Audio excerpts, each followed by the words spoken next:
I just got back from the Communications Network conference in Kansas City, which I attended for the very first time. And I first met CommsNet because I did a webinar with them back in May, all about LinkedIn for social impact communicators. And if that sounds interesting to you, I'll go ahead and link that YouTube video in the show notes. But after I did that webinar and I, got to know some of the people through the chat, and then immediately afterwards, I realized that these were my people. And when I learned 1,000 of us were going to get together in October to talk all about social impact communications, right? Meaning, storytelling that drives conversations about the nonprofits, foundations, B Corps, consulting firms, and just the social sector in general, I knew I had to be there, right? And so in this episode, the conference is fresh in my mind. I literally just got back. So I am going to be recapping some of the main takeaways that I took from the sessions I attended.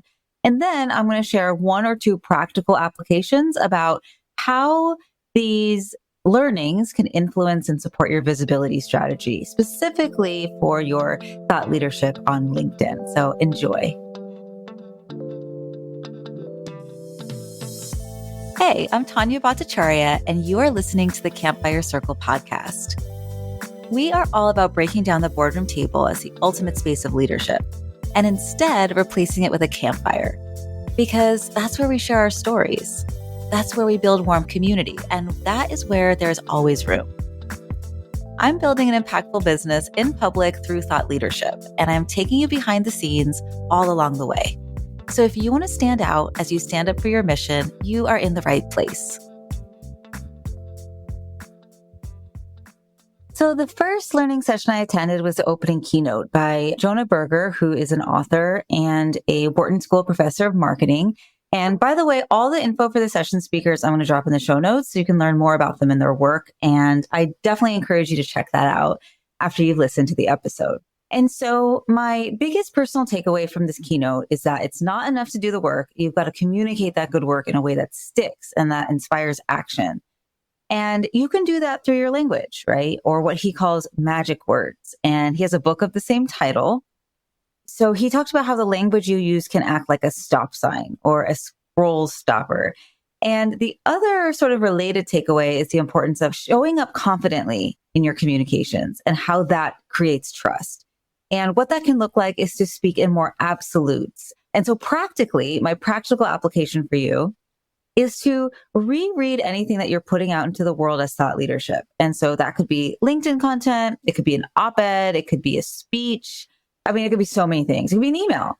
And I want you to actively get rid of what I call these gremlin words. In his keynote, Professor Berger called them hedges, but it's the same thing. Like, we limit our language and we try to show up softer, I think, because maybe we think in our subconsciously that it sort of reduces risk by adding phrases like, I'm not sure if it'll work, but, or just actual small words like just or little or kind of or somewhat. And if you think about it and you look at it, these words don't actually add anything to our content. They kind of just dilute the impact and the power of what we're trying to say. It feels a lot more gentle to use just or little, but they actually just clutter the message. And I call these gremlin words because it reminds me of the 80s movie. And, if you haven't seen it, these cute little adorable, soft looking creatures end up morphing into these gremlins that wreak havoc on the whole town. And so as you may have noticed, gremlin words just naturally slip into my speech when I'm talking. And I realize that, I and many of us have just sort of been conditioned into adding these softening words into our language to show up in a certain way that is, I don't know, quote unquote acceptable. But when we're writing social impact communications, I want you to think about editing them out after you've written your first draft. Don't worry about trying to edit them as you go. Just get your thoughts down first and refine it later. But that step will make your content sharper, more direct, stronger, and it will build trust as a result. Okay, so the next session I attended was called Build Trust with Better Stories by the good folks at the Center for Public Interest Communications and the Council on Foundation. And again, all their info is in the show notes. And so the biggest aha takeaway I had from this session is that if you don't tell your own story, someone else will tell your story for you. And in this session, this was in the context of how most Americans don't really understand what foundations do. Most Americans think that they're essentially banks, and partially because many foundations use philanthro speak or jargon in their communications. And so their session had some great information for foundations to really create shared narrative to counter harmful or misunderstood thoughts about what a foundation is or may be.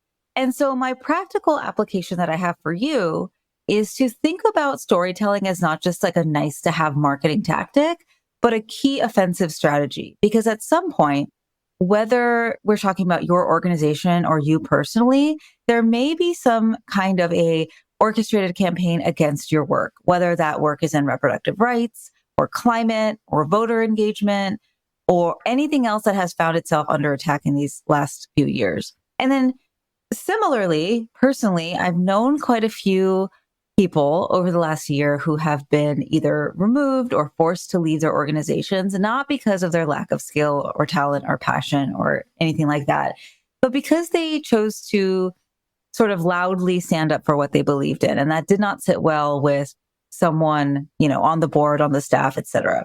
You probably know, or maybe you have gone through that yourself. And in those cases, there's so much to say about this pattern. But for this episode, I'll just say in those kinds of cases, having an ongoing practice of transparently sharing your own story, your own, perspectives, opinions, and building a community around you, who, whether they agree with those perspectives or not, they have some level of trust in who you are. They know the content of your character through your sharing of stories. And that can create some level of protection and also position you in your larger community in the way that you want to be seen and that you should be seen, right? So next, I attended a session with Kate Tellers at The Moth. And The Moth, in case you're not familiar, is an organization that's dedicated to promoting storytelling. And they sort of have kind of like a poetry slam, like story slam, where everyday people get up there and tell their stories live and without notes. And the wide range of those stories really honors the diversity and the commonality of humanity, right? And I had a lot of takeaways from the session, which was so good. But one I will leave you with is that one person can be sharing their story, but everybody in the room can be feeling the same thing. And that happens from connecting your story to its deeper meaning. And so getting into practical applications, I think a lot of us know we're supposed to share on LinkedIn after something happens. Like we just attended a big, important community meeting, or we just got a new grant, or we just entered into a new partnership. But it's one thing to just share that information and another thing to go deeper into the meaning of why it's important to you specifically. Like, how does that event make you feel and why? How does what's happening at your organization tie back to your own personal story and your values and your own lived experience and your personal why? Taking those few extra moments and getting into the habit of deep reflection around your storytelling and letting those real juicy bits emerge will help your communications land in a way that lands at the level of people's humanity, right? It lands in that human to human way. And the other big takeaway I had was when Kate said, stories beget stories.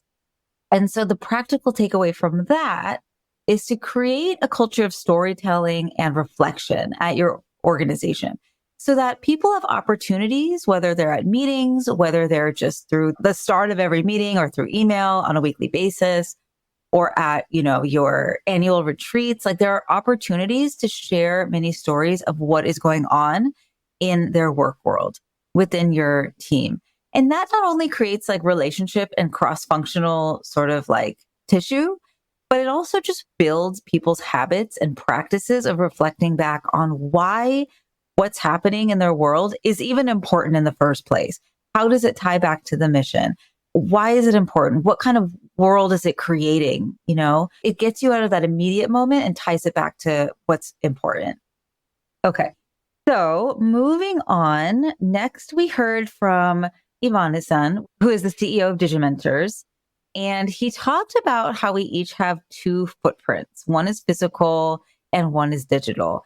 And this might seem somewhat obvious at first, but this is something I've actually been trying to put into words and like really reflect back to social impact leaders for a long time. So I know a lot of nonprofit CEOs and social impact consultants, philanthropy leaders, et cetera, the list goes on, who are extremely networked, sort of what I would call like in person. They could make a call and reach almost anyone they needed to get something done, or at least they know someone who knows someone who could reach them. They have years or decades of relationships they've built through in the trenches work, through serving on committees, attending conferences, all that stuff that we do.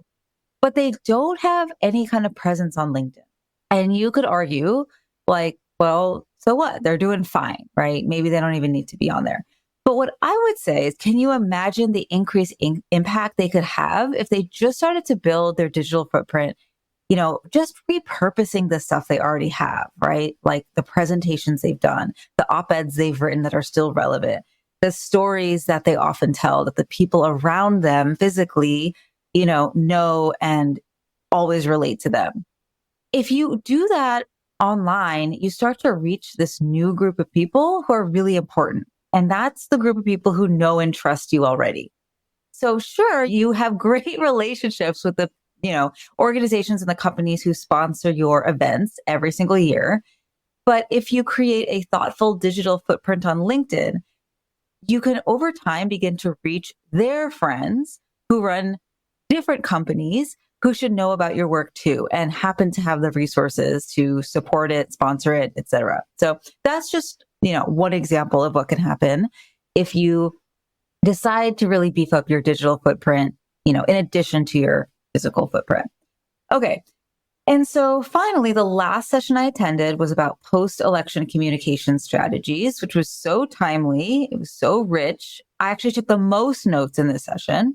It was presented by the folks at Democracy Fund, and I'll link them in the show notes, of course. And it's hard to pick one takeaway because there are so many, but I will pick this one, which is also a practical, applicable thing that you can do right now, in the very few weeks before the election, which is to work now to prepare pre-drafted, pre-vetted, and pre-approved messaging that's ready to go from your leadership for either situation, always tying the election back to how it connects to the issue that you work on. And if you're working in the social impact space, it does connect to the issue you work on somehow, somewhere. And that means that you have a voice on it. And of course, if you're a 501c3 nonprofit, you must do so in a nonpartisan way. And this session was full of helpful tips and lessons on how to do that, like to make sure to center your messaging on the facts, not implying any kind of preference, not using party talking points, and to ideally be in lockstep with legal support who is there to advise you. So, the content your team shares on LinkedIn, if your organizational name is attached to their profile and they are known as a representative of your organization, falls under these rules too. However, the other big takeaway that I heard loud and clear from this session was that, yes, there is some level of risk for 501c3s to say something as it relates to this political moment, but there's also risk of not saying something. This is a really critical mission moment. Like I said before, like whatever it is that you work on, there is some way to tie that into this moment. So I really encourage you to find your voice and remember there is risk of not saying something too. So all in all, this conference was awesome. If you are involved with communications at a social impact organization, I highly recommend it. It's going to be in Denver next year in October. And so I'll add that link to check it out in the show notes too. And I think there's some early bird pricing too. If you were at the conference, I met so many new friends. I met so many cool people. And so if you were there, I'd love to hear your takeaways too and what you took away from this conference and how you're going to start implementing that into your communications too. So reach out. I'd love to hear from you. Okay, so you've heard from us. Now I want to hear from you. Leaving a review helps us so much in growing our reach and supporting more folks with this podcast. And even better, I would love for you to send me a note on LinkedIn with your takeaways from this episode. I cherish and respond to every message, so I can't wait to hear from you. And if you want to go even deeper, check out the show notes to take your next step.